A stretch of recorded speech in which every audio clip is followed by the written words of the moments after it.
Welcome everyone to the sixth session of Art and Science of Eating. In the last session, I started with this picture, but I had to answer those two questions, and that answer went quite longer, due to which I could not elaborate on this particular picture. So, today, let us see this particular picture. Look at the center here, the pH value. pH basically stands for hydrogen ion concentration in chemistry. You will have to revise your primary school chemistry as such if you have forgotten. So, pure water is neutral in nature. It is neither acidic nor alkaline. So, its pH value is 7. Human blood is slightly alkaline in nature. You can see the star. Human blood is having 7.365 or 7.4. That's the ideal blood pH for humans.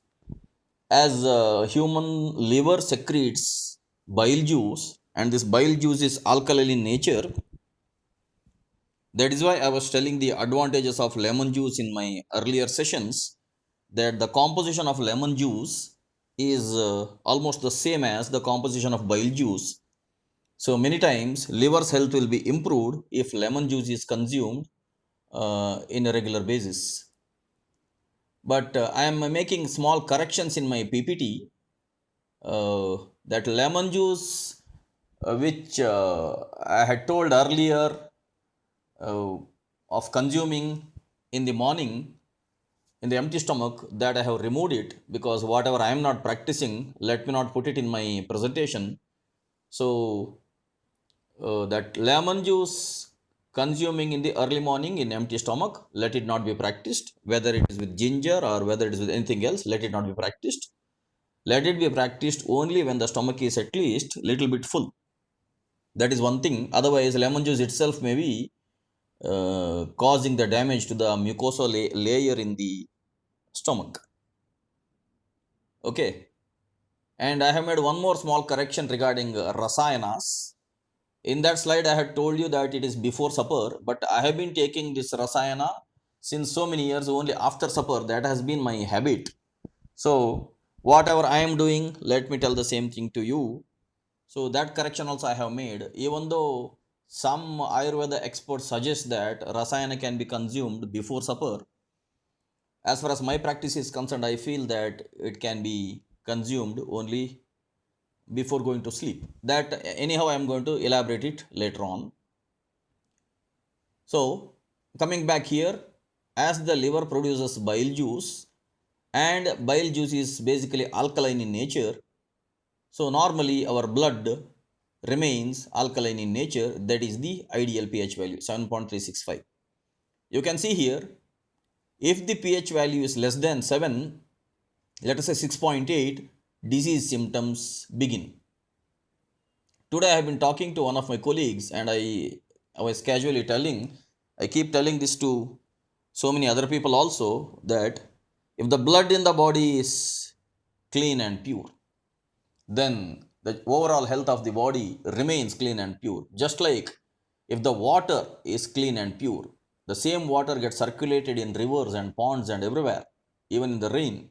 As long as this water keeps circulating, and if the water cycle is happening naturally, nature remains healthy.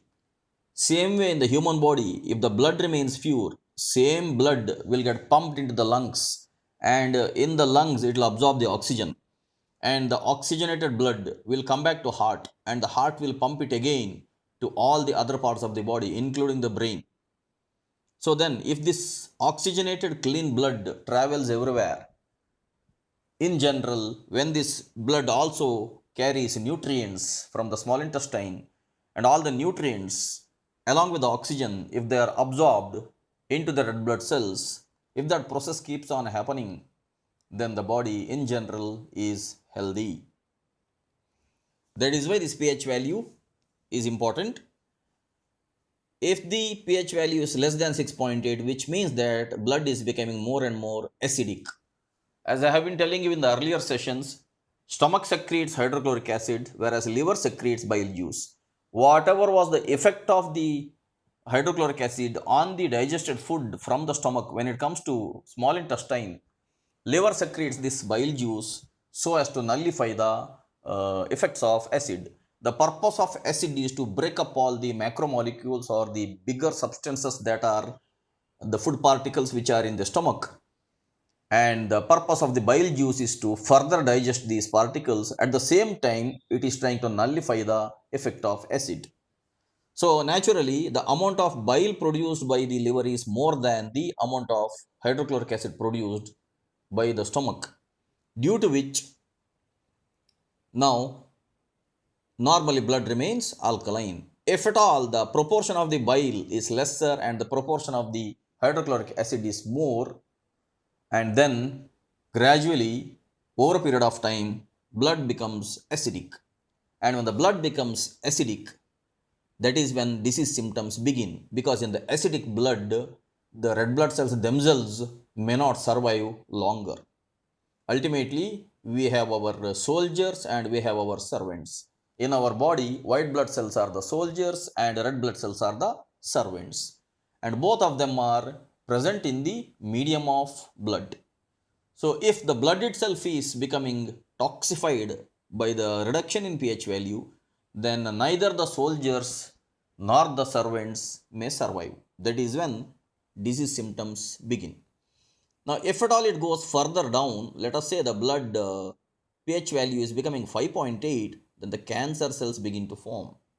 I have been telling you, basically the definition of cancer is uncontrolled multiplication of cells.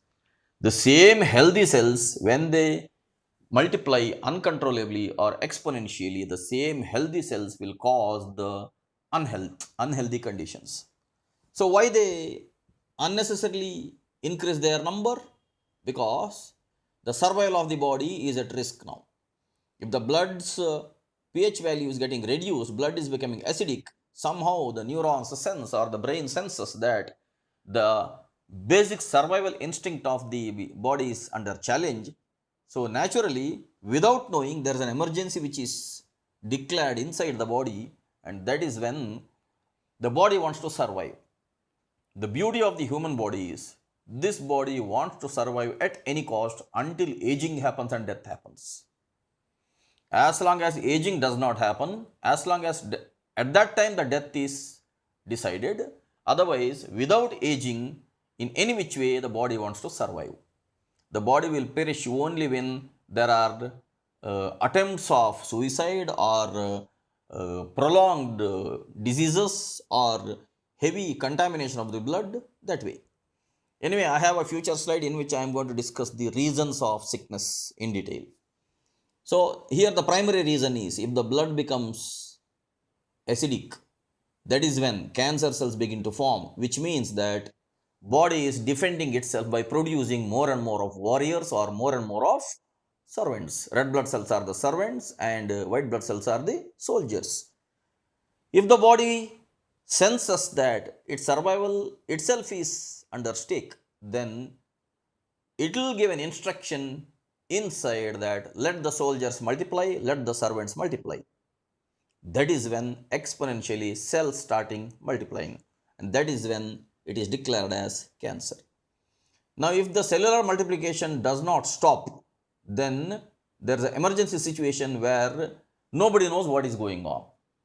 Just for example, if there is a bomb blast in the middle of Bangalore city, imagine the havoc which gets created in the whole of people. Everybody will be trying to go out of Bangalore.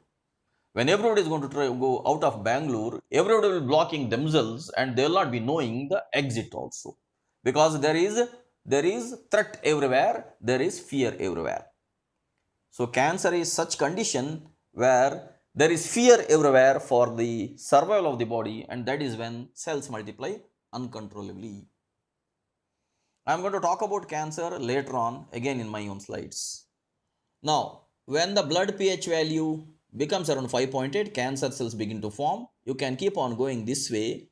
If the pH values, if it is becoming 3.5, then the human body cannot sustain life anymore. That is when the death happens due to some disease, not due to aging. Okay, I have been telling you again, this body wants to survive until aging happens, then only natural death should happen. That is how, in general, all the birds and animals are having their physical death. But in case of human beings, rarely such physical death happens. I was quipping in many of my classes that in the olden days, all of them used to die in their own homes, on their own beds. Nowadays, almost everyone dies only in nursing homes and in hospitals, many times inside the ICU only or in the ambulances. People no longer want to die in their own homes after aging also. Even if aging happens, even at home, if there is a death symptom occurring, their own relatives, they don't want this particular person to have a normal, peaceful death also. They will call for an ambulance, they will immediately take them to hospital, they will put some syringes and drips, and to the nose, they will put some oxygen mask, and somehow they want to make this person survive. But how long? Body takes a decision to die whenever this complete energy of the body is reaching a threshold. That is when I had told last time that instead of aerobic respiration, anaerobic respiration commences, and that is when body has decided to end its activity. Body has decided to stop the heartbeat and stop the breathing. Any attempt later on to make it survive is basically futile. But still, people want others to survive somehow, survive somehow. I have been telling persons like Swami Vivekananda, persons like Adi Shankara, persons like Jesus Christ, how long they lived. They lived very less number of years. But in those less number of years, what all they did? It is not important how many years people live or how many years people survive. It only depends on these many years when people live and survive, what do they do? That is what basically is important. There is one basic Subhashita. The Subhashita says that Astiram Jeevitam Loke, Astiram Dhanayavanam, Astiram Putradarascha, Dharmakirti Dvayam Sthiram. Astiram Jeevitam Loke. On this earth, life is impermanent. Astiram Dhanayavanam. On this earth, when life itself is impermanent, youth and money or wealth, they are also impermanent. Astiram Putradarascha. In this life itself is impermanent means even our children or our wives or husbands or our family, everything is impermanent. What is permanent? Dharma kirti dvayam sthiram, the righteousness and the name you get for your virtuous deeds, that remains permanent. That is why on a daily basis I remember all the saints and sages of all the religions on this earth, and I salute to all of them that they all had virtuous lives and they had virtuous teachings. Even today, we remember the teachings of Guru Nanak, remember the teachings of Gautama Buddha, remember the teachings of Mahavira Tirthankara, remember the teachings of Moses, Jesus Christ, Prophet Muhammad, Socrates, Lao Tzu. We remember the teachings of innumerable saints and sages in this holy land of India, all the Acharyas, all the Dasas. How many? All the Sharanas. How many? So it does not matter how long we live, it basically matters in this life what we do. Astiram Jeevitam Loke, Astiram Dhanayavanam, Astiram Putradarascha, Dharma Kirti Dvayam, Sthiram. So this body decides on a particular old age only, this body decides to die. Don't ask me the question right now why Adi Shankara or Vivekananda lived lesser. If you have that question, ask me at the end of the session by around 8:45. I'm going to answer for that. So now we have to wait until old age happens. Until old age, we have to live healthy. Someday, when the day comes, we have to simply go without bothering or crying much about that we are going, because nobody can stop our stay for much longer at that time. Even a best nursing home on this earth, best hospital on this earth, best doctor on this earth cannot make us live a moment longer also, even in spite of all the technologies, with all oxygen cylinders, with all types of pumping of the blood, with all types of artificial respiration. How long? So that is when the body decides that it should end its basic activity. But what happens with the sickness or health is that if at all consciously, if people keep on toxifying their blood on a daily basis. Many of my friends are angry for all my two previous sessions. I had spoken heavily about alcohol consumption's negative effects. I had spoken heavily about smoking and meat eating habits also. All the proofs I have here. Later on, I'm going to discuss it. All the proofs I have here. Now, those people who have been upset on me for the previous two sessions, I think you will become upset again today also until this slide is over. Later on, I'm going to discuss any of these things further because I'm going to proceed with the other healthy practices. But look at this slide and clearly remember all that alcohol consumption or meat consumption, all those things are going to toxify the blood in one way or the other. Humans were evolved from apes. Humans were not meant to be meat eaters. They became meat eaters for various reasons, which I had told you already in the previous session. Please revise all that. Now, due to all these unhealthy food consumptions or unhealthy lifestyle, if the blood gets toxified and blood's pH value is reduced, human body cannot sustain life. Now look at the other side. Should we increase the alkaline content? That also we should not. Ideally, our blood's pH value should be around 7.4. It should neither be acidic nor be alkaline. But the problem with our lifestyle or the food habits is that we are not going to make the blood more and more alkaline. We are consuming more and more of acidic foods only because stomach basically secretes hydrochloric acid only in the beginning. Later on, the liver is going to secrete bile juice. So proportionately, it is the stomach which is handling the food in the first place, and it's the stomach which is going to work a lot on digestion of the food. So naturally, we are not going to make the blood alkaline as such. We are going to make the blood acidic only. Now look at the right side of the picture. Right from soda, cheese, pasta, pastries, shellfish, beef, white bread, coffee. Look at this. It is all three. These are all having an acidic pH value. All these food items. Cheese. Actually, cheese. In India, what we do is we ferment the milk by applying a little bit of curd or lemon. And next day morning, the milk becomes a curd. From the curd, we take out the butter. From the butter, we take out the ghee. Okay. Ayurveda prescribes the consumption of all these: milk, curd, butter, buttermilk, ghee. All these five, Ayurveda prescribes them in many different ways. They are all called as pana and anupana. Whereas cheese is the boon of the modern age. In cheese, they purposefully put some synthesized bacteria into the milk and they produce cheese by curdling the milk, and whatever remains is called as whey. Now this cheese is a highly concentrated fat content which is artificially taken out from the milk. Whereas when you put a lemon drop into the milk or when you put the previous day's curd into the milk, you are naturally allowing it to ferment overnight. Next day when you curdle it, you are getting butter. But when you artificially try to do it, that is what is cheese. Similarly, paneer also. Cheese is the Western version, paneer is the Indian version. Even paneer is also very thick fat. If you consume more and more of paneer, the same bad effect will happen as had happened with more and more of meat eating also. That way, even vegetarians cannot boast themselves that we are pure vegetarians, we are keeping the health. Even if vegetarians keep on consuming more and more of cheese and paneer, such things, excess of this soya items or excess of soya milk or excess of soya chunks and all that, that is also going to have a bad effect on stomach and on blood itself. Okay. Now, this is a mixture of all vegetarian as well as non-vegetarian food items, classifying their pH value. Now, beef and white bread and coffee. White bread, the bread which is having only the white flour. In the bakery, generally, through the white flour only they make that bread or bun also. If possible, if you are wanting to consume bread, always buy the whole wheat bread. That whole wheat bread contains the fibrous content of the wheat also.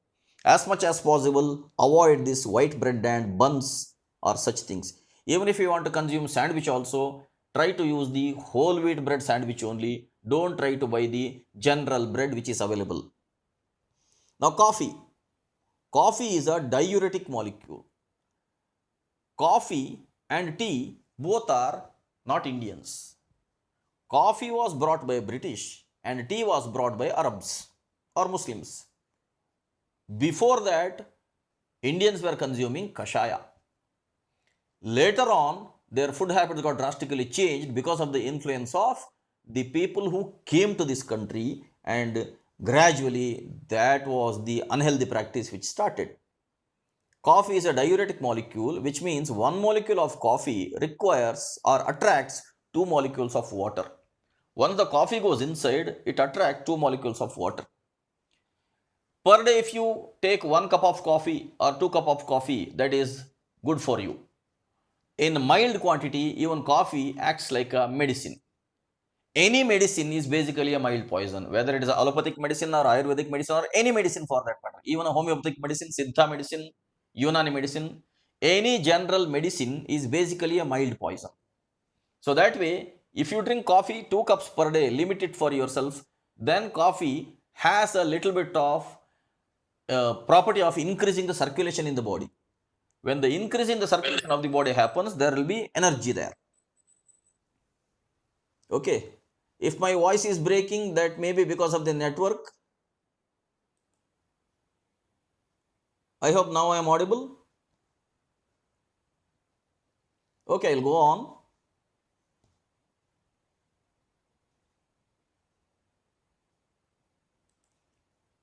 Fine. Now I am audible. I'll go on. So basically, this coffee is a diuretic molecule. Coffee, when it goes into the body, it will keep attracting water. So if you drink more cups of coffee, naturally you will feel thirsty. When you feel thirsty, you will drink more and more of water. When you drink more and more of water, you are again giving more pressure to the kidneys, because all this excess water which you drink, kidney has to drain it out. I'll discuss kidneys later on. So when kidney has to drain it out, naturally you are making the kidneys to exhaust themselves. So as much as possible, try to.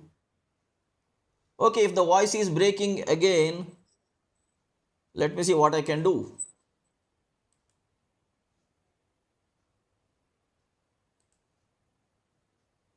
Just a It minute. is audible, sir. It is audible. Okay. Yeah, so please bear with me. It is because of the network. Okay, I may not be able to help this completely also, because from my side, if network is going, from your side, is network is breaking, I cannot solve it. So don't keep on putting the message. If there is any serious delay, then only you put a message. Otherwise, please bear with this network issues. Otherwise, my flow will get disturbed here. Okay. So coming back to coffee. Don't drink more and more of coffee. In general, in India, drinking coffee, drinking tea has become part of lifestyle, unfortunately. It was not purely an Indian custom. Because of the Muslim invaders and because of the British rulers, these habits started. Otherwise, tea and coffee was not Indian style. Anyway, it has become a regular habit everywhere now with everybody. Coffee ಹೋಗೋಣ tea ಹೋಗೋಣ bite coffee ಕುಡಿಯೋಣ coffee ಆಯ್ತಾ tea ಆಯ್ತಾ only this discussion so limit coffee only 2 cups per day is healthy. If it exceeds, then you are draining out your kidneys, you will have more and more of thirst. First reason.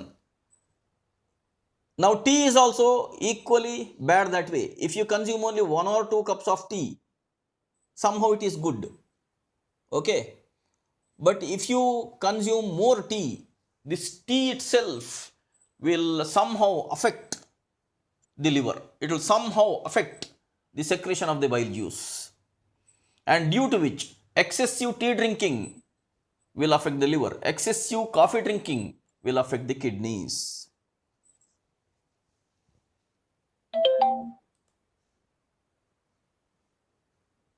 Somebody who is unmuted, please mute yourself. Sandhya ABS 62, please mute yourself.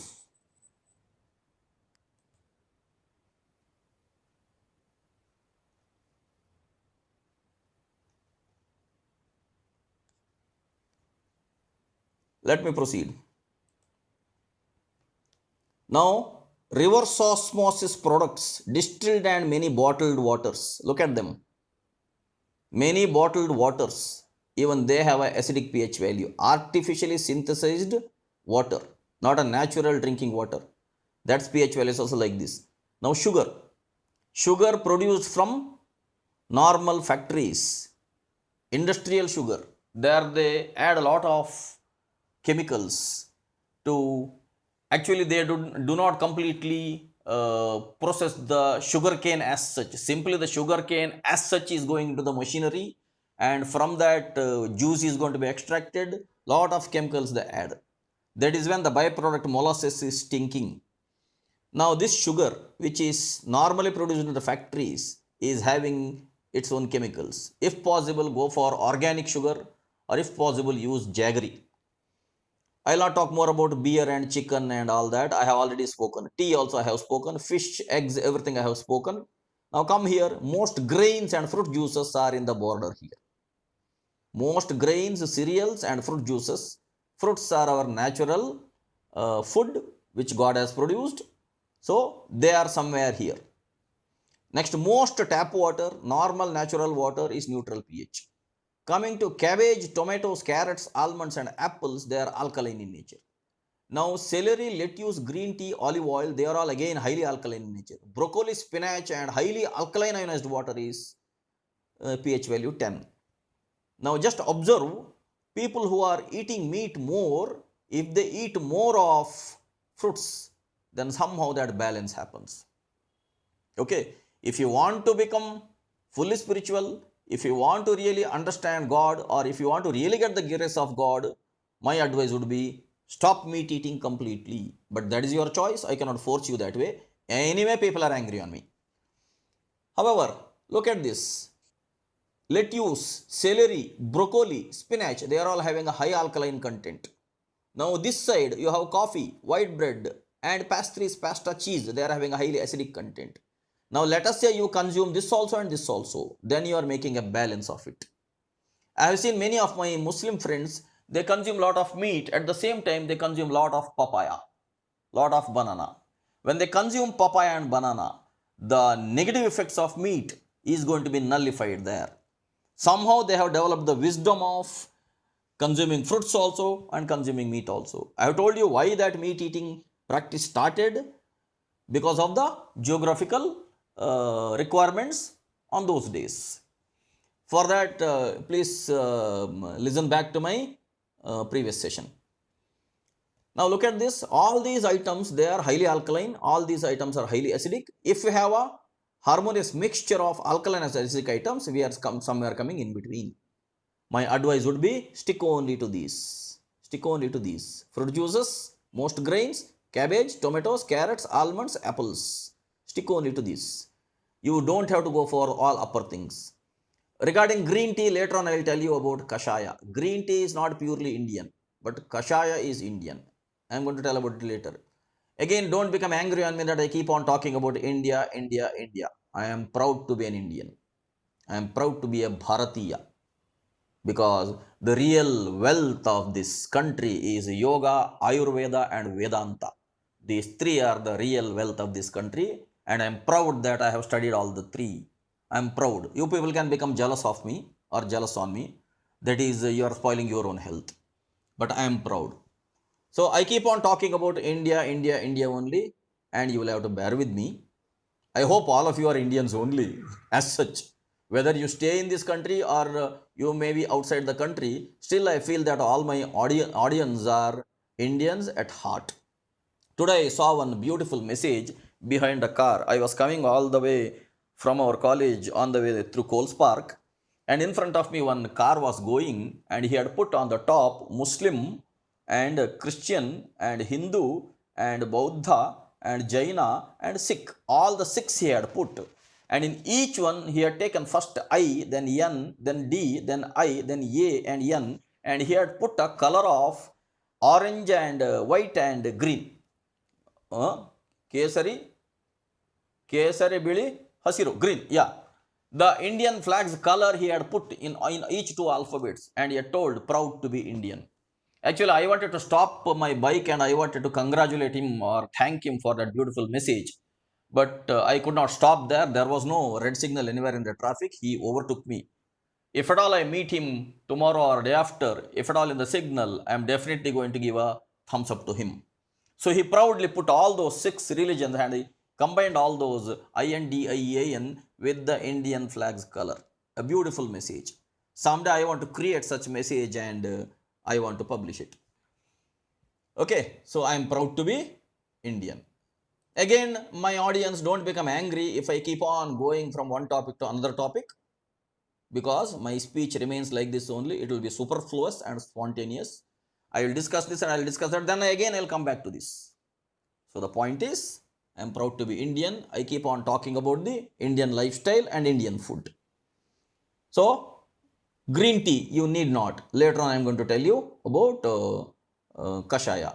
Olive oil, you need not consume. Later on I am going to tell you about coconut oil. Broccoli, spinach, you need not consume. Consume only the Indian vegetables there as such.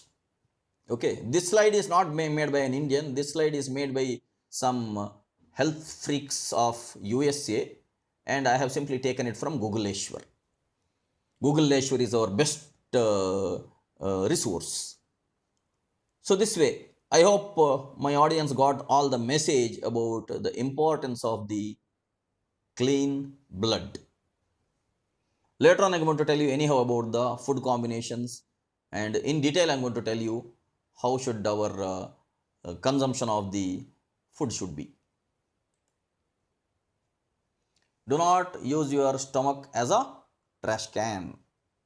Don't make your stomach as a trash can where whatever you want to eat, simply pour it into the stomach, and stomach has to work overnight for digesting it. And if you put toxic food into the stomach has to work a lot to detoxify. Sometimes if it is unable to detoxify, same toxins will get into the bloodstream. I add one more sentence to this. Do not use your stomach as a trash can. At the same time, do not use your head also as a trash can. Do not use your lungs also as a trash can. Smokers are making their lungs as a trash can. Meat eaters and drunkards are going to make their stomach as a trash can. And people with the negative mindset and with the wrong attitude and with a lot of dhanamada, vidyamada, kulamada, rupamada, yauvanamada, balamada, parivaramada, adhikaramada, with the 8 types of arrogances, and with the 6 enemies like kama, krodha, lobha, moha, mada, matsara. These people are going to make their head also as a trash can. I repeat the sentences which I have been telling earlier. Keep your stomach clean, keep your lungs clean, keep your head clean. You need not do anything for gaining health. Health will be part of your system at that time. Food, food, food. Cooking is the greatest art form on earth. It involves the activities of all the 5 sense organs. Watch that beautiful movie of Amitabh Bachchan and Tabu, Chini Kam. Very beautiful movie. In that movie, Amitabh Bachchan, the great, Amitabh Bachchan is one of our great superstars. We are lucky that we had Dr. Rajkumar in Karnataka and we have Amitabh Bachchan in India. Very great people. So Amitabh Bachchan told one particular dialogue in the movie Chini Kam that खाना बनाना जो है दुनिया की सबसे बड़ी कला है. The same sentence I have put it in English here now. Cooking is the greatest art form on earth. Even though cooking is artificial, except for human beings, no other beings are doing any cooking as such. They are consuming the natural food as it is. But somehow human beings developed the art of agriculture, and somehow they started storing the food grains, and using water they started boiling the seeds, and they developed the art of cooking. Especially Indian cooking is the most complicated cooking. Indian kitchens are stacked with so many masala items. Maybe in the Western countries, they may not spend this much time for cooking. The way in which our Indian ladies spend their time in the kitchen, the same way other places they may not spend this much time. For example, in the Chinese continent, they will use a lot of noodles and such rice sticks. In Thailand, they use a lot of rice sticks. In China, they use a lot of noodles. What they do is they prepare such items much earlier, and they store it. Whenever required, they put it into boiled water and they use sticks and they consume it. Okay. Whereas in India, they don't have such practice. They directly cook food on a daily basis. They don't use, now our youngsters may keep on eating noodles only or pasta only, such things. That means they are picking up all these methods which others have used, which was not having the basis of Ayurveda. The Ayurveda directly says food should be fresh, food should be cooked. As such, cooking also, even though cooking is artificial, the cooked food should be delicious to taste and the cooked food should be fresh as such. The food which is going to be consumed should be fresh as such. Whereas noodles and pastas are not fresh. They were prepared long back and now they are being boiled. As far as the traditional Indian cooking is concerned, for a daily food, they used to cook on the same day. Okay, that way, I feel the Indian cooking is the most complicated cooking. If I am wrong, please correct me. Or if you find any other bigger, more complicated cooking style which is prevalent on other parts of the earth, you please let me know. Otherwise, as far as my knowledge goes, Indian cooking is most complicated. Whether it is North Indian cooking or South Indian cooking, both are most complicated. Even the North Karnataka cooking or South Karnataka cooking, both are most complicated. Making a ragi mudde is not easy. Making a jolad roti is also not easy. Making a paratha is also not easy. Cooking a rice also is not easy. Making a dosa batter is also not easy. Nowadays, because of technology, we have all the machines now. Otherwise, our previous generation, I remember my grandmother who used to spend a lot of time in the kitchen itself. Our previous generation, వచ్చింది you have to, please, you will have to mute.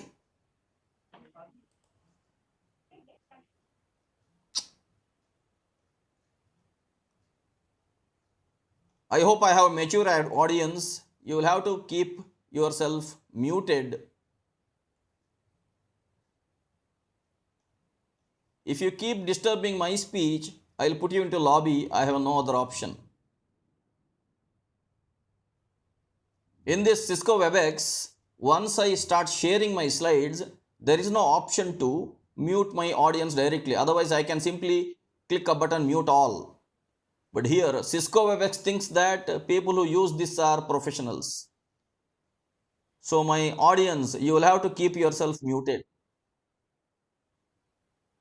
Otherwise, my flow of speech will keep getting disturbed in this manner only. I hope all my audience are adults, unlike my college students. For my college students, I'll have to keep threatening or warning. I don't think I'll have to use the same formula with my audience here. Please understand. Okay. So where I was? I don't know where I was.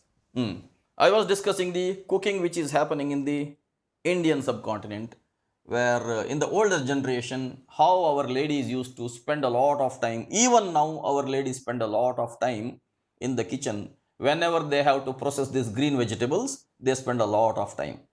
In Karnataka, there is a special green vegetable called Ongone soppu.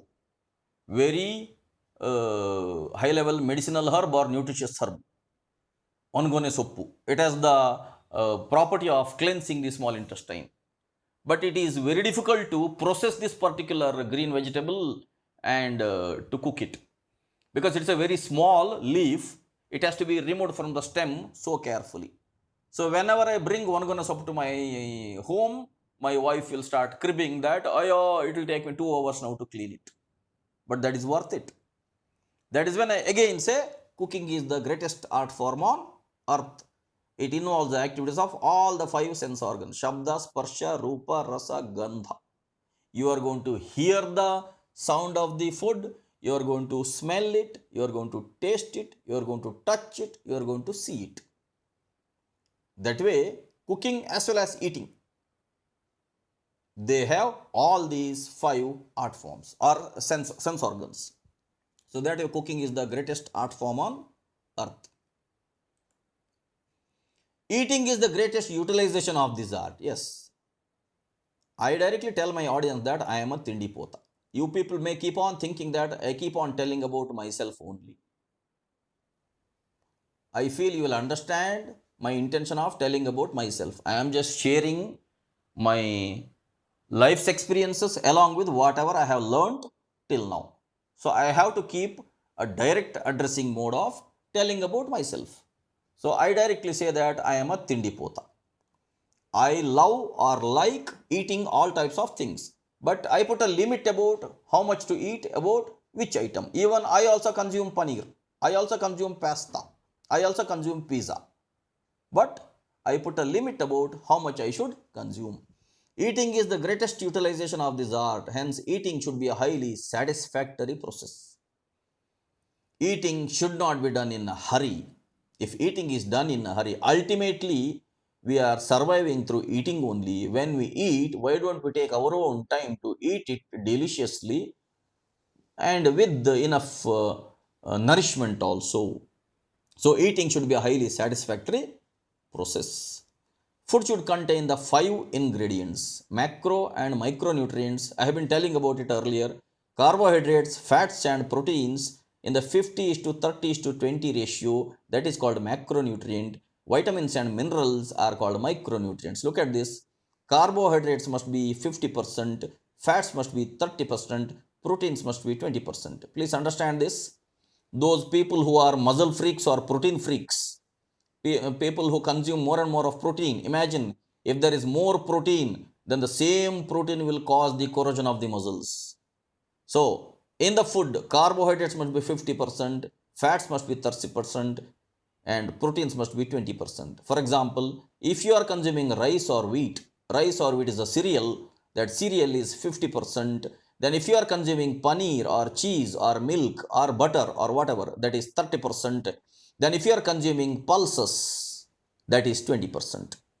That's why other day when one of my audience asked me about the Bengal gram, I told, why are you consuming Bengal gram alone? Along with Bengal gram, add rice also. Make it a khichdi and consume, because it's a mixture of carbohydrates and proteins. Our body needs fat. Our body basically needs fat because fat is a complicated form of carbohydrate itself, or complicated form of protein also, and the fat is basically required. That is why God made milk as the food for the baby. When a child is born in the mother's breast, when the milk is oozing out, nobody gives the instruction to the baby that there is your food available. Baby subconsciously starts sucking the milk from the mother's breast, and that milk contains enough fat. Fat is very much required for the body. I'll talk about healthy fat and unhealthy fat later on. So, carbohydrate should be 50%, fat should be 30%, and protein should be 20%. This itself became 100%. So, micronutrients should be trace elements. Earlier, one of my colleagues asked me what should be the percentage of iodine. Now, just look at this. Iodine is a mineral which is a micronutrient. It will come as 0.001%, 0.002%. Excessive iodine is also dangerous. That is when I spoke about the wrong things of the salt, the present salt which people are using. So, iodine as such is present, or all these micronutrients are present in all the fruits and vegetables directly as trace elements or as rare elements. Consume wholesome, natural, fibrous, traditional, regional, alkaline, and fresh food materials. Consume wholesome. Wholesome means this ratio. Your food should have carbohydrates, fats, proteins, vitamins, minerals. It should be having the macronutrients and micronutrients. Natural as much as possible. Don't go for synthesized packed foods. Don't go for stocked foods. As much as possible, go for fresh natural foods. And when you choose them, go for foods that contain more and more of fiber. Because I had told you earlier, I had shown you the picture of the intestine. The food has to slowly pass through the small intestine nearly 30 feet. if it has to pass through it, it should not be really very sticky. It should have fiber with it. If it is having fiber, the movement will be smooth. If there is no fiber, the movement will not be so smooth. That is when it leads to scaling of the intestine. So food should be fibrous. Food should be traditional as much as possible. Respect the wisdom of our ancient people. I have been telling, whoever invented Joda Roti is a genius. Whoever invented Ragi Mudde is a genius. Whoever invented red boiled rice in the coastal region is a genius. Whoever invented idli is a genius. We don't know who invented idli. Now, my North Indian audience don't ask about the North Indian lifestyle. I predominantly lived in South India only, so I am giving examples of South India only. Later on, you can give me the examples of North India as such if they are related with each other. Otherwise, the person who invented Ragi Mudde is a genius, because Ragi Mudde is a semi-fluid, nutritious, carbohydrate-rich, easily digestible food item. Whoever invented Jodad Roti is a genius, because Jodad Roti is directly Jowari's crushed, and the North Karnataka ladies put their palms on the batter and they keep on patting it until it becomes so thin, and then they fry it on a frying pan. Its fiber content is completely there. And whoever invented a red boiled rice in the coastal region is a genius, because when it boils, it becomes like a puff, and it is not polished, because the what is that? Bhatta. I don't get the term immediately. Bhatta. I don't get the immediate term in English because I am basically Kannada medium. Bhatta. What do they say in English? Other day I told, now I am not recalling it. Paddy. Okay. The paddy will be directly boiled, and then it is again dried, then again it is milled. So its outer layer did not get lost. It is unpolished. That way, the fiber content of the rice remains there. Whoever invented idli is genius, because idli is a combination of carbohydrate and protein. See, idli has got urad dal, black gram, and it has got rice. Carbohydrate is there, protein is there. And the chutney will contain vitamins and minerals. I had shown you some chutney pictures earlier. The chutney will contain vitamins and minerals. Or sambar. Sambar will contain again some vegetables. Again, that is containing carbohydrates, vitamins, and minerals. If you require, put some butter or ghee, and your fat is also supplied there. That way, whoever invented idli, sambar, chutney is a genius. Whoever invented tatte idli especially is a genius. There is a hotel on Mysore Road near Bidadi. There is one more hotel on the way to Tumkur Road, Katsandra. These two joints are very famous joints for tatte idli. Whenever my audience move that side, whether Mysore Road, stop for at any cost, stop at Bidadi and taste that tatte idli. And if you go towards Tumkur, stop at that Katsandra junction and consume that tatte idli. Whoever invented idli is a genius. I am anyhow telling you that I am a foodie, I am a tindi pota. Traditional, regional. This is important. South Indians should not consume more of chapati and parota.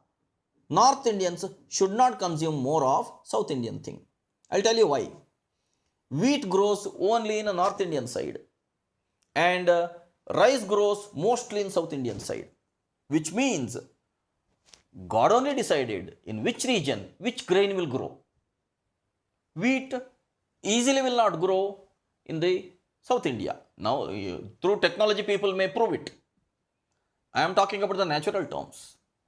So, wheat grows predominantly in North India. Rice grows predominantly in South India.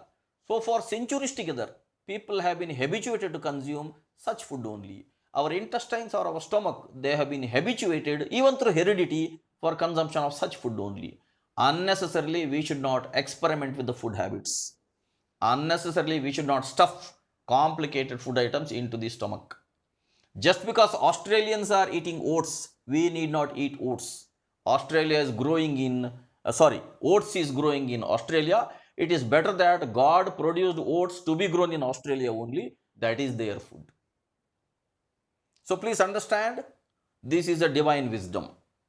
Human beings may think we can eat whatever we want to eat, but you are born in a particular region, and your body is accustomed through heredity also for particular food item, and it is better that you don't experiment with all types of food varieties. That's why I stress on the regional food. We need not copycat everybody's food as such. Whatever is grown wherever, that itself is the best food for that particular region. Yasmin deshe yo jatah tasmin tajjaushadam. This is what Charaka Samhita says. Regional food, then alkaline food. I have told you about alkaline food, and fresh food also I have told you. Wash the herbs, vegetables, fruits in salt water before use to remove the toxicity of pesticides or insecticides. Now anyhow, because of this corona's invasion, people have been extremely careful about the whenever they buy the fruits and vegetables, they are taking care to somehow detoxify it. Otherwise also it's a regular practice that anyhow, if you go for organic pesticide, organic fruits and vegetables, they are slightly expensive, but as such they don't use the heavy pesticides or insecticides. But I cannot tell all my audience will be consuming only the organic fruits and vegetables. So if at all you buy any other herbs or vegetables or fruits, put them in a salt water a little bit before use, so that the salt will detoxify the pesticides and insecticides. Recently I read somewhere that you can use the tamarind water also for detoxifying the same vegetables and fruits. Avoid processed food products as much as possible. Fried products, baked products, stored products, as much as possible, don't use them. Using a natural oil is always better, but in our cooking, over a period of few centuries, we have started using oil fried items heavily.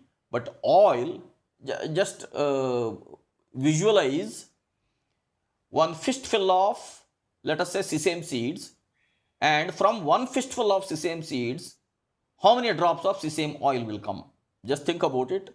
From one fistful of sunflower seeds, how many drops of sunflower oil will come? One fistful of groundnut seeds, how many drops of groundnut oil will come? Now think about it. We consume oil, the remains of that oil, whatever is the grain, whether groundnut or sunflower seed or sesame seed, that generally they offer it to cows. Now cows remain healthy, humans are suffering. Cows remain healthy. ಹಿಂಡಿ ತಿಂದು ದನ ಕರುಗಳು ಚೆನ್ನಾಗಿರ್ತವೆ. ಎಣ್ಣೆ ಸಾಮಾನು ತಿಂದು ತಿಂದು ಮನುಷ್ಯರು ಹೊಟ್ಟೆ ಕೆಡಿಸ್ಕೊಂತಾರೆ. Now that oil was there in a seed. So many seeds were crushed and the oil was taken out. The concentrated oil molecules from the seeds were taken out. That oil we are using for our cooking. But for how much time our stomach will sustain the complicated oil molecules? Our stomach has to secrete how much of hydrochloric acid for digesting the oil molecules. That way, as much as possible, try to reduce the oil. That is why I told the person who invented idli is a genius. Idli is baked in steam. There is no oil content there. What a wisdom there. Okay. So as much as possible, avoid processed, fried, baked or stored food products. As much as possible, reduce the oil content. If you want to use the oil, best is the coconut oil, because coconut as such is not a direct legume. Coconut is grown in a tree. Coconut itself, in Sanskrit we call it as Kalpavraksha, because all the parts of the coconut tree are useful. That coconut oil is very good for health when compared to other oils. Again, don't tell me that because I am from Bangalore side, I am justifying that. No, I have been living in Bangalore ever since 1988. I am no more a Bangalorean. I am a Bangalorean only now. But I have compared all these food styles. Okay. Macronutrients. Carbohydrates are for metabolism and energy. Starches and sugars. For example, wheat, maize, barley, oats, rice, millets, banana, mango, apple, leafy green vegetables, root vegetables. I have added all those items which are available all over earth. I have audience who are staying now at USA also. I have my good friend Gopi staying at Slovenia also. Okay, there they may say that we don't have everything here, but you have wheat, maize. Okay, Tibetan side they have barley, Australian side they have oats. Everywhere they have rice, millets. Everywhere they have. Even in India they have millets. Millets are present on all parts of earth in with the different names. Banana, mango, it is available everywhere. Apple is available everywhere. Leaf green vegetables with the different names. Whatever name I say in Ongona Soppu, similarly there will be some other leaf green vegetable available in USA also, or in Canada also, or in South America also. So that way, leafy green vegetables and root vegetables, they are also available in all parts of earth. Different names, that's all. But they are all root vegetables only. These are all rich with carbohydrates. Especially in Kerala, they use a lot of this tapioca. It's a root vegetable. It is delicious with enough carbohydrate items, and it is good for the stomach and intestine also. This is about carbohydrates. Now about proteins. Proteins are tissue building enzymes. For example, legumes, soya bean, lentil, cowpea, green gram, black gram, moth bean, kidney bean, Bengal gram, horse gram. All these are proteins. Next, fats are for cushioning and for cell membranes, seeds and avocado and milk and its products. Milk is very much essential for the health of our body. So seeds are also very much essential. Everybody cannot keep on consuming avocado only. So these are called macronutrients. These are all grains and legumes. I was telling about the God's bank. Remember once again, these are all God's bank. One rice grain, one rice plant, it yields in 3 months 300 rice grains in return. In 3 months, 1 is to 300 times interest. No other bank gives except God's bank. Now, this is God's bank. God has been so merciful. He created so many grains and legumes in so many different ways so that His creation, His creatures, let them remain happily consuming different varieties of grains and legumes. The people who have been habitually meat eating, they may not get the variety of meat as much as the vegetarians get the variety of grains and legumes. Look at this picture. You will wonder at God's creations. If possible, become vegetarians completely. That will be my suggestion. That will be my advice. Indian rice. I am a proud Indian. I'll talk about Indian rice. It is called as vrihi in Sanskrita. Vrihi is autumn grown. Shali is winter grown. Shastika is of short duration. So they had classified Indian rice into 3 categories. Look at all these types of varieties. Black rice, white rices, red boiled rice, long rice, basmati. Look at this rice. Again, one more variety of red boiled rice. This is one type of red boiled rice. This is one more type of red boiled rice. People have experimented for centuries together about cultivating rice, preserving rice, and making items through rice. There was a Jain king called Mangarasa. He had written a beautiful book called Supashastra. That book is available even now. It's a wonderful book in which he has discussed so many varieties of kheer, so many varieties of payasa. Just by using milk and using rice and with other items, how many types of kheer can be produced? One Jain king had written. And many other varieties of cooking he had described there. All using the locally grown food items. Coming to micronutrients. Vitamins, they are basically vital amines. Short form, they are called vitamins. Vitamin A, the rich sources are milk, carrot, papaya, mango, spinach. Milk, papaya, mango.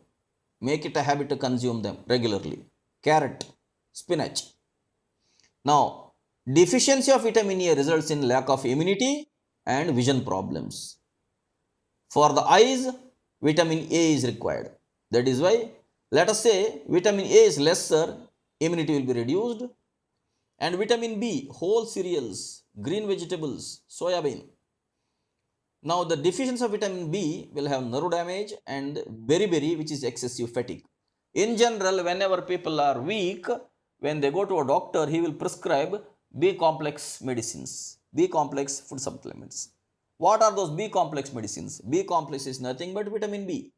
Vitamin B1, B2 up to B12, different types of vitamin B parts are there. So, is it better to consume a B complex tablet or is it better to consume the whole cereals directly? It is better that you use cereals and green vegetables regularly. You have your supply of vitamin B. You don't have to have a supplement of B complex tablets. Vitamin C is present in citrus roots and in roots and corms and natural bulbs. This is not an electric bulb. Bulb which is available as a rooted vegetable and then onion. Now the deficiency of vitamin C, anemia is called, scurvy is called. Scurvy is lack of collagen and anemia. I was telling about lemon juice. Lemon juice is rich with vitamin C and anemia is going to be counteracted by consumption of lemon juice. That's why I had told you a story of lemon trees also, village having lemon trees. Till now I have told you 9 stories. Today I am going to tell you, in a short while I am going to tell you the 10th story. Deficiency of vitamin C is going to cause scurvy or lack of collagen. Deficiency of vitamin D is going to cause muscle weakness and rickets. Vitamin D is present in sunlight and in butter and in sweet potato and in oats. Make it a habit that at least for 30 minutes in a day, stand in sunlight. It has been my regular habit that after my lunch, I used to come out, I used to stand in the corridor in the sunlight for nearly 30 minutes. In our second floor in our college, New Horizon, when I come out, in front of me there will be a security gate and there is a temple in our campus. I used to stand near our department in that corridor, especially for sunlight.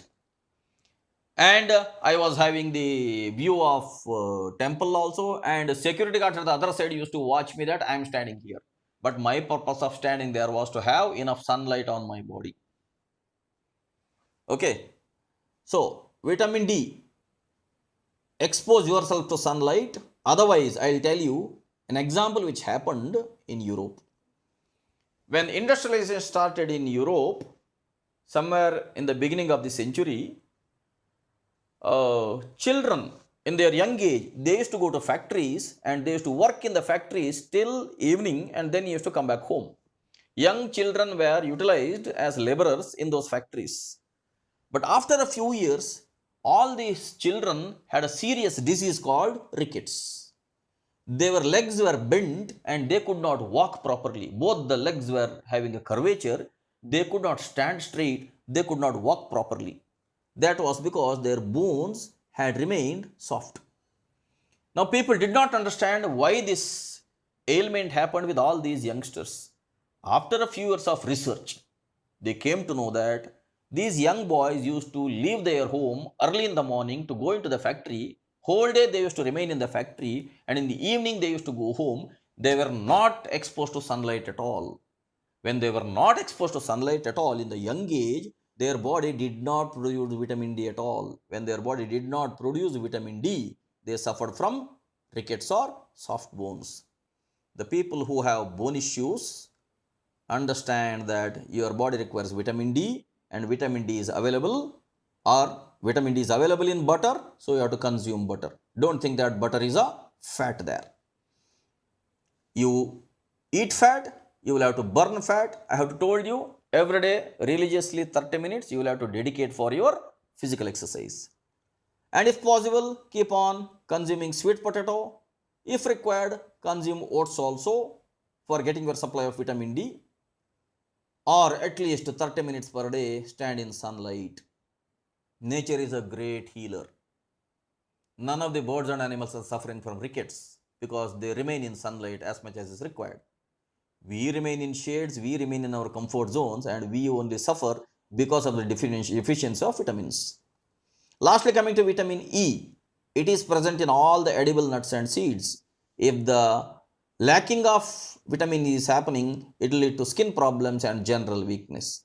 Now, some of you may think that if you keep on using soaps having vitamin E, your skin will glow. No, skin will glow from inside, not from outside. Skin will glow if it has nutrition from within. Only bathing with the vitamin E rich soap is not going to help us, because after bath, that vitamin E soap itself is going into the drainage. You are wasting the vitamin E itself as a soap into the drainage. Vitamin E has to go into the body. So, taking bath with vitamin E rich soap is not a solution. That is only in advertisements. Last note, animals don't know about balanced diet, but they are healthy. This I have been repeatedly telling.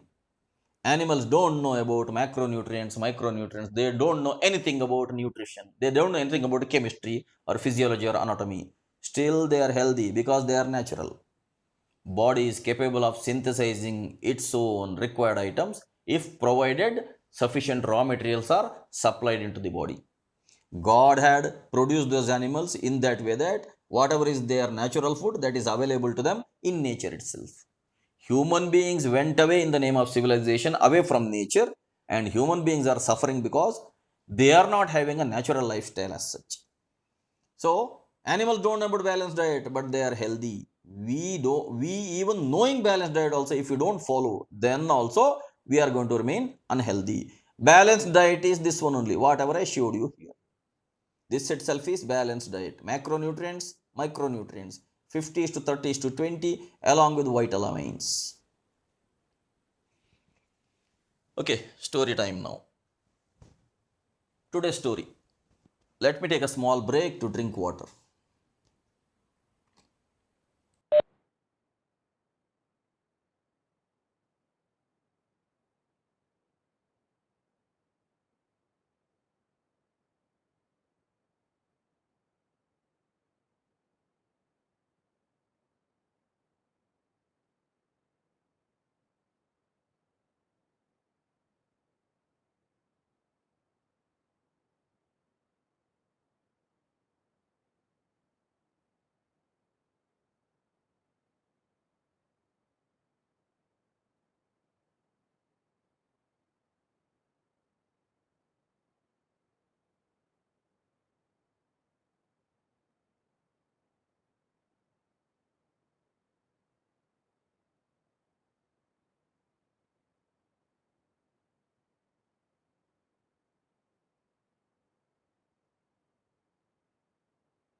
Okay, today's story.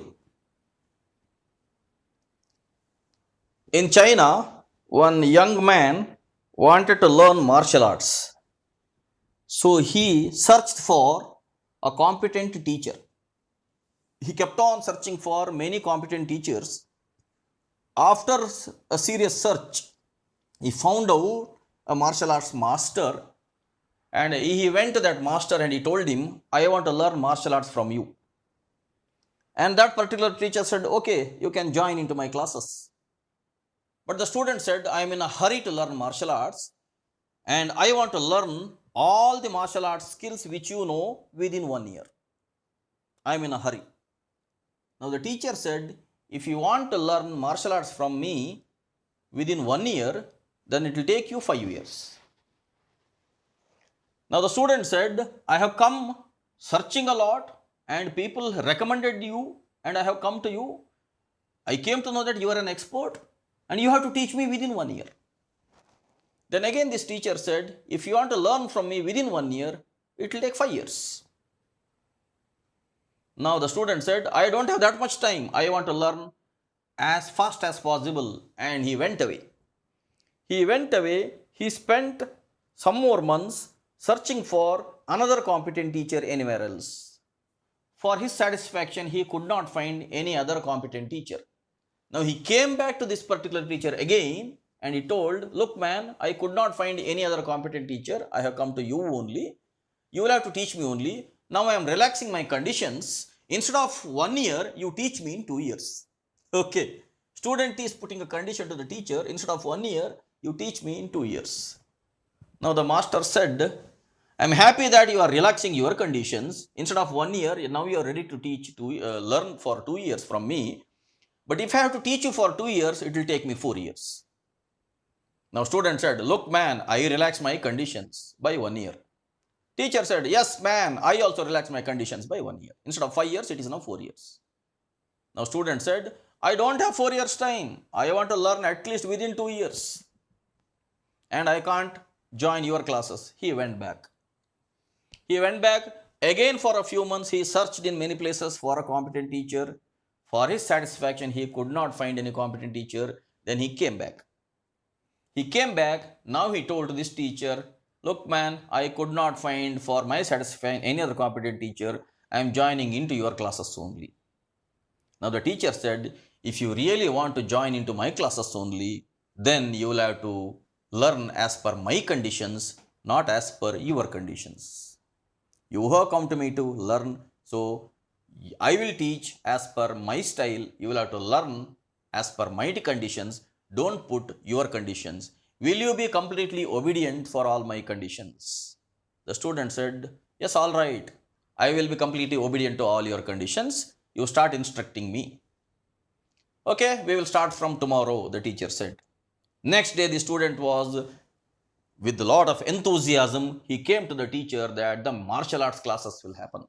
Now the teacher said, my dear student, from today onwards, you will go to the well, you will draw water from the well, and we have a big campus here, and a lot of other students are there. Regularly cooking is happening, regularly washing clothes is happening. For that, they require a lot of water. Daily, you draw water from the well and fill all the vessels in our monastery. Now, the student said, I came all the way to learn martial arts. And the teacher said, I am going to teach my conditions. You have to be obedient. Student could not say anything. Student knew that if he goes back again, he may not find a competent teacher. So, how long I should draw water from the well? The student said, for the next 1 year, the master said. 1 year? I came here to learn martial arts and you are wasting my time by making me to draw water for 1 year. Am I your servant? Now the master said, you are my student and I am going to teach you as per my conditions. Now the student had no other option. He went all the way. He started drawing water from the well, filling all the vessels on a daily basis, morning till evening, daily.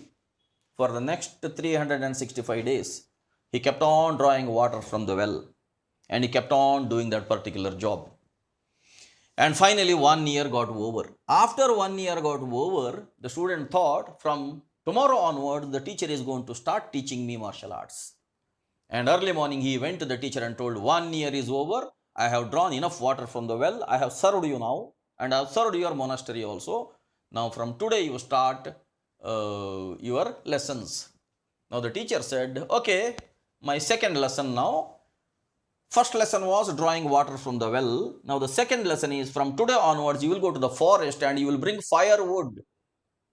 Student said, firewood? I came here to learn martial arts and you are sending me to forest to bring firewood. What do you think of me?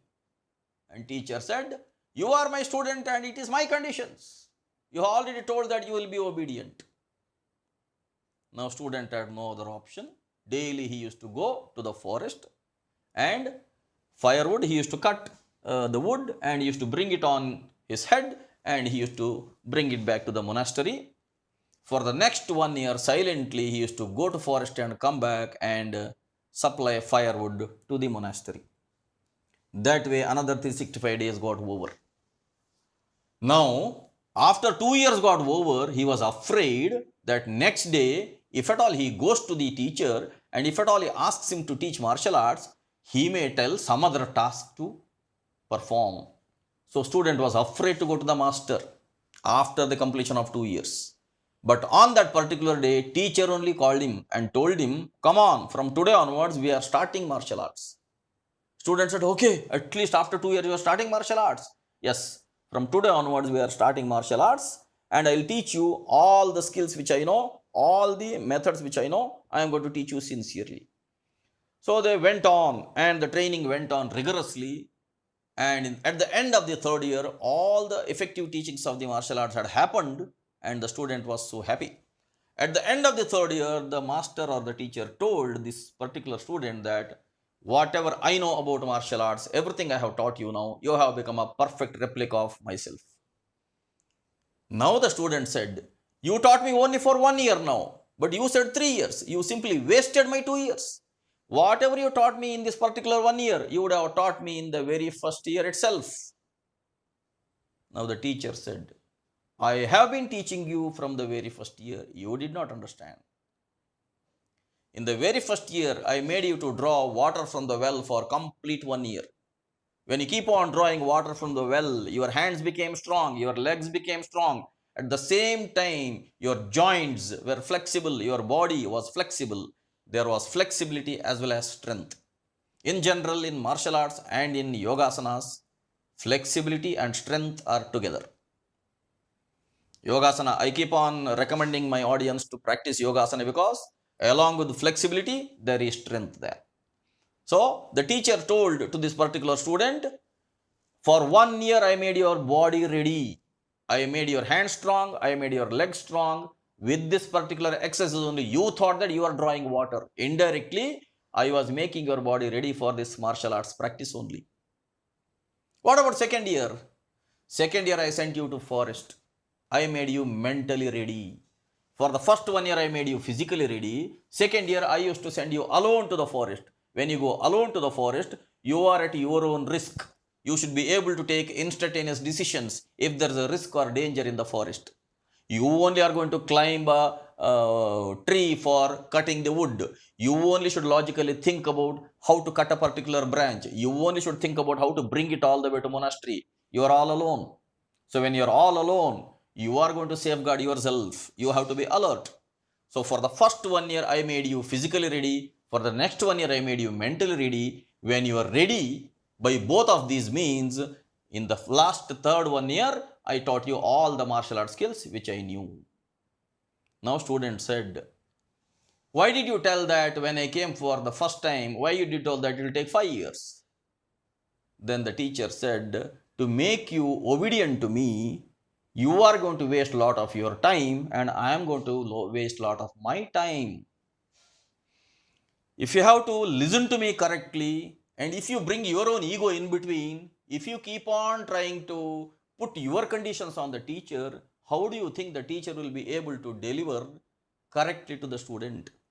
To make you a student, I would have to waste so many years. You were in a hurry to learn in 1 year, but it is not possible. You are neither physically ready nor mentally ready. You are not ready to become ready also. So, I told 5 years because it would take me a lot of time. I would have been doing it in 3 years only, but it would take me another 2 years to make you obedient to me itself. This is the story which was in China, a beautiful story. But in the Indian context, there was a great relationship between a guru and a shishya. Now it is teacher and student even in colleges, even in schools. Now students only put conditions to teachers. But earlier in the sampradaya or the traditional teaching, student used to be having a complete faith on the teacher's words and student used to be highly obedient. That is to the first condition. Vidyadadati vinayam, vinayadyati patratam, patratva dhanamapnoti, dhanadharmam tatasukham. This was the Subhashita told in the traditional teaching. I hope my audience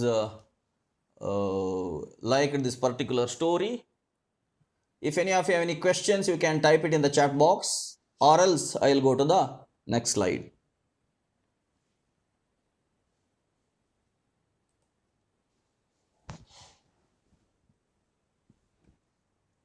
If you have questions, you can keep typing.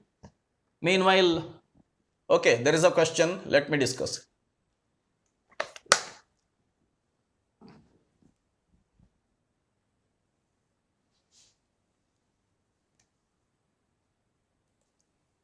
The question is, during Ushapana, the germs from esophagus goes to stomach and those germs are destroyed by acid in stomach. How this process is helping in increase our immunity?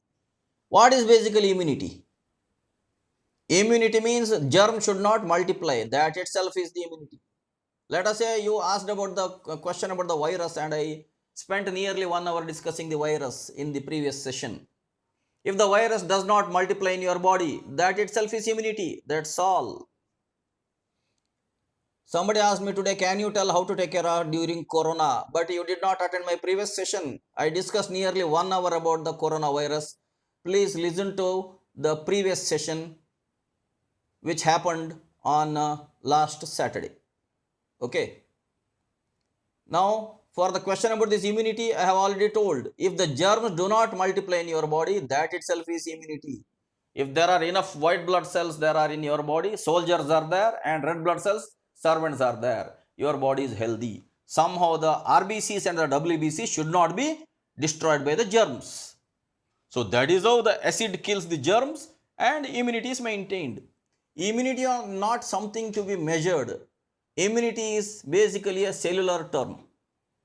Body is made up of millions of cells, millions of red blood cells, millions of nerve cells, tissue cells, muscle cells, neural cells. All these cells, if they are in a colony, if they are functioning efficiently, then that itself is immunity. Otherwise, immunity is not a measurable product as such or measurable quantity as such. Okay, regarding corona, I have already discussed about it at length in my previous session.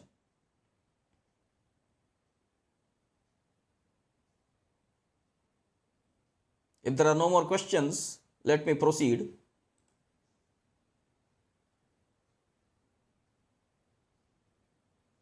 What is difference in process when we eat food and eating a Western or Ayurvedic medicine? Because Western medicine is full of chemicals. Does it also require acid to be digested? Remember this question and ask me later on in this session only. I am going to discuss about medicines in the future slides. So this question you ask me only later.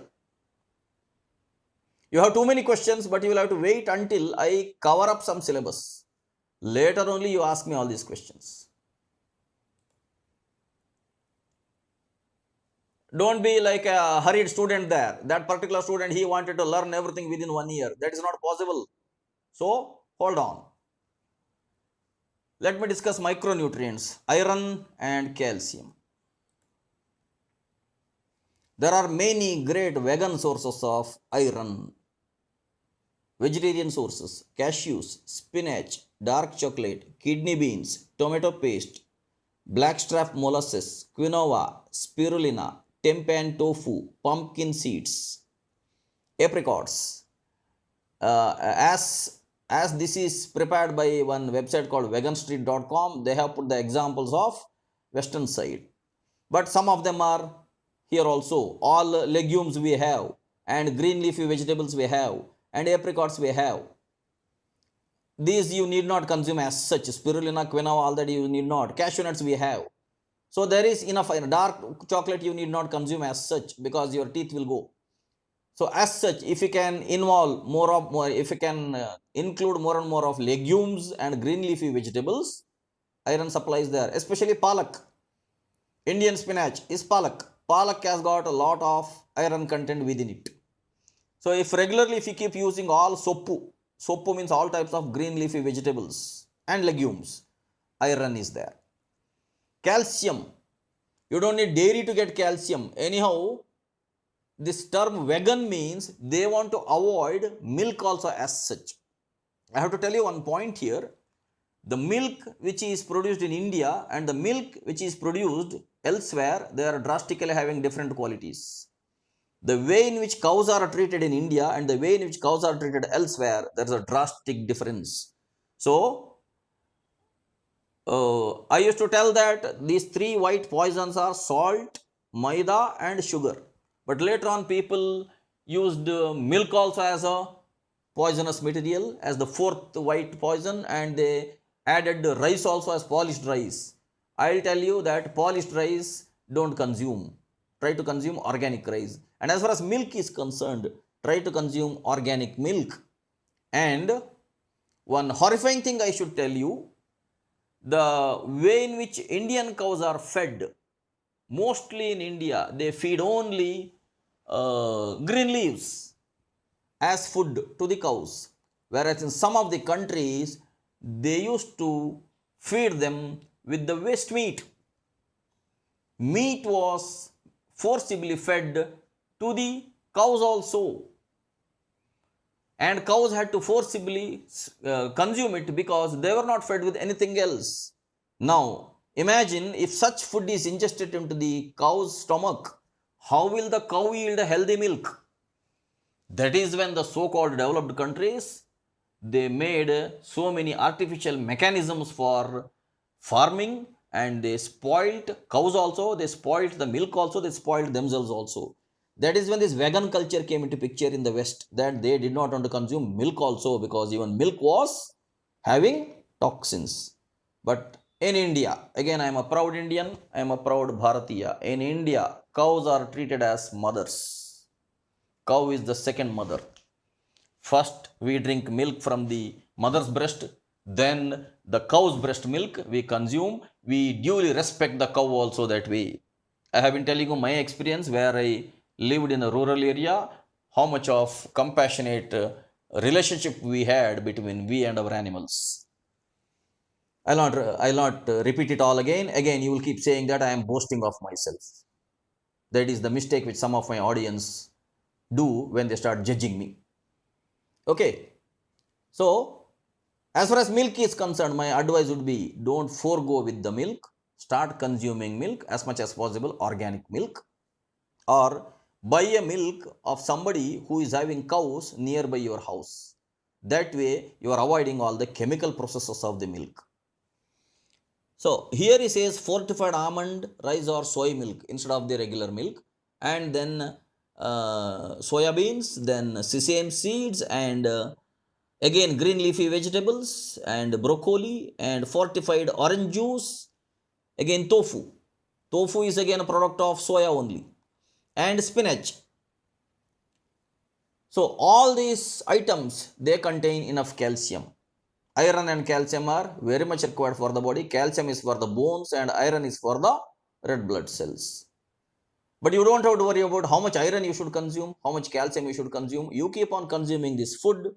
How much ever is required, the body will take it. Remaining, the body will simply expel it out.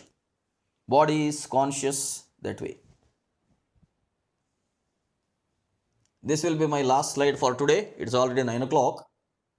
Food chart. I have discussed about the pH chart today.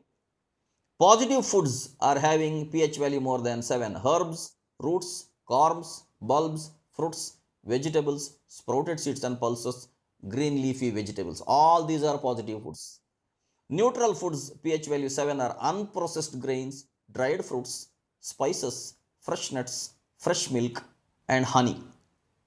Negative foods are pH value less than 7, processed grains, pasteurized milk, jaggery, sugar, even jaggery, sugar, dried nuts, white flour items, fats and oils, sweets and savories, processed foods and beverages. Now look at this chart. Majority of the urban lifestyle is consuming this food only. Majority of the urban lifestyle. Processed polished grains, pasteurized milk, lot of sugar, and a lot of dried nuts, lot of maida, lot of fats and oils, oil fried items, lot of sweets. Sweet ಅಲ್ಲಿ ಮದುವೆ ಆಯ್ತಾ sweet ಅಲ್ಲಿ anniversary sweet ಅಲ್ಲಿ pass ಆಯ್ತಾ sweet ಅಲ್ಲಿ job ಸಿಗ್ತಾ sweet ಅಲ್ಲಿ sweet for everything ಬರ್ತ್ಡೇನಾ sweet ಎಲ್ಲದಕ್ಕೂ sweet. They keep on asking sweet. I told once again, city in which a lot of sweet shops, lot of wine shops, lot of medical shops. And we talk about health. As long as these three shops are abundant, how can there be health there? Now, processed foods and beverages, all types of canned foods or packed foods and beverages, all these are negative foods. Processed foods and beverages, even if they say that there are preservatives not added, just understand one thing, any food which does not decay does not have a nutrition. Let us say any food next day if it decays, then it is containing enough organic contents and it is basically a food which is easily getting dispelled. Anything which does not get decayed even after 2 days or 3 days or 4 days, that is not a food. It has enough preservative. Preservative means what? Preservament means the organic item is made to remain that way. That means any food which cannot decay or will not decay is not actually a food. Let us say you keep a banana, ripe banana today you keep in the kitchen. Next day morning there will be some small flies there. If you keep it on the same day till evening, it will rot. Next day it will decay. That is a food for you. Any food which easily gets digested is a food for you. Any food which does not last long is a food for you. Anything which lasts much longer is not a food for you. Remember that. That way, processed foods and beverages will be causing the secretion of more and more of acid. They are all going to cause pH value less than 7. So, my dear friends, if this is the lifestyle where they are consuming more and more negative food, what about the ratio? The ratio is recommended diet for healthy people. If you already are healthy now, 50% positive, 50% neutral and negative. Now you may say, sir, we have no other choice. You may say, we have no other choice. Then this is the ratio many years before one wise person gave to me. Many years before. In Hanumant Nagar, Maradi Subaya Trust, I attended one day fully yoga related discussion. There 3 great people had come. One of them was Sajjanagada Ramaswamy. I had mentioned about him already in my earlier presentations. One more person, I don't remember his name now, he gave this particular chart. 50% positive foods, 50% have regular herbs, roots, bulbs, fruits, vegetables, sprouted seeds and pulses, green leafy vegetables, 50%. Remaining 50%, let us say you have unprocessed grain, dried fruits, milk, honey, spices, all these processed grains, even some sweets, even some sugar, jaggery, and even some processed packed items, whatever. This is for healthy people. If people are sick, which means that blood is toxified, if blood is toxified, let them have 80% positive food. And if they want to have other items, let them have 20% neutral and negative food. Let us say somebody wants to have a jalebi or Mysore pak or whatever. Let them have it, but only 20%. 20% neutral and negative and 80% positive. If people are severely sick, people who are having cancer, people who are having hepatitis, people who are having AIDS, people who are having chronic diseases for which there are no medications available, there are some diseases for which there is no medicine available, let them go for 100% positive foods. I want to mention one particular person, a great person called Basavananda Swamiji. He stays near Managundi, near Dharwad. He has his own ashram. He is born blind, but a great wise Swamiji. Even though he is born blind, through Braille, he has studied a lot of health related scriptures. He is a great person. People who are staying that side of Karnataka state, please visit him once. He keeps coming in Kannada channels also, TV channels also. I have not met him personally till now, but I have listened to him many times. I have read his books also. One of my students have personally gone to Dharwad and I have met him.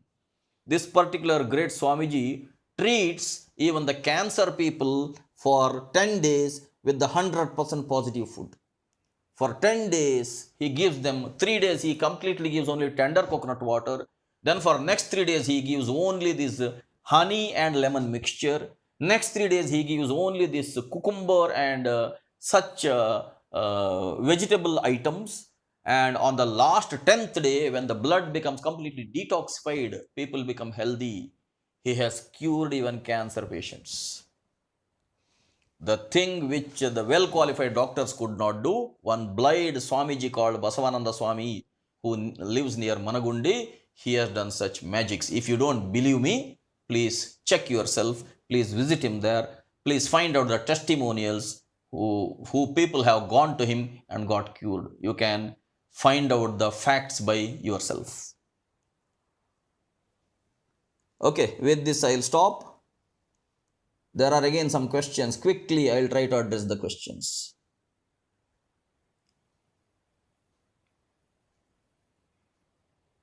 What about the children not able to have mother's milk during their babyhood? In future, will they be able to maintain immunity like a normal baby? Yes. If at all such unfortunate cases are there, that is where they can be ingested with cow's milk. If mother milk is not available, then they can keep consuming cow's milk and all that nutrition will be supplied as such. There's no issue there. One of known person told me that we should not have brinjal. Is it correct? Fine. Brinjal, slightly it is not having a regular vegetable taste, it is having slightly astringent taste. Sihi, huli, uppu, khara, wagaru, kahi. So this brinjal is having a astringent or wagaru taste. So if brinjal is cut and kept open for some time, it may become little bit toxic. If you want to consume brinjal, then you can fry it and you can bake it well, you can consume it. You need not completely avoid brinjal. Okay, you can consume brinjal. To tell you one fact, near Udupi, there is one small village called Mattu. Adjacent to the seashore, there is one village called Mattu. There the river joins the sea. There the water is slightly saline. In that particular village, they grow one particular type of brinjal. In Tulu, they call it as gulla. And they call it as mattu gulla. And it is very tasty. That particular brinjal has got heavy demand. In fact, the very first crop of every year, they offer it to Udupi Krishna Math only as offering to the Lord. So that mattu gulla is basically a variety of brinjal, which is very tasty. So don't listen to everybody when they keep saying that that is right or that is wrong. Have your own common sense. God did not create any such poisonous vegetables for non-consumption. Whichever can be normally consumed, please keep on consuming it. But don't do anything over. Have your own limits. With this message, let me stop today's class. We will see you tomorrow again. Until then, take care and bye-bye. My one more request to all of my audience is, please remain yourself muted and please don't disturb during our discussion. Otherwise, unnecessarily I'll have to keep on telling people to mute. I hope you understand. If you become angry on me, please leave the meeting. You will be happy, I will be happy. Take care. Bye-bye.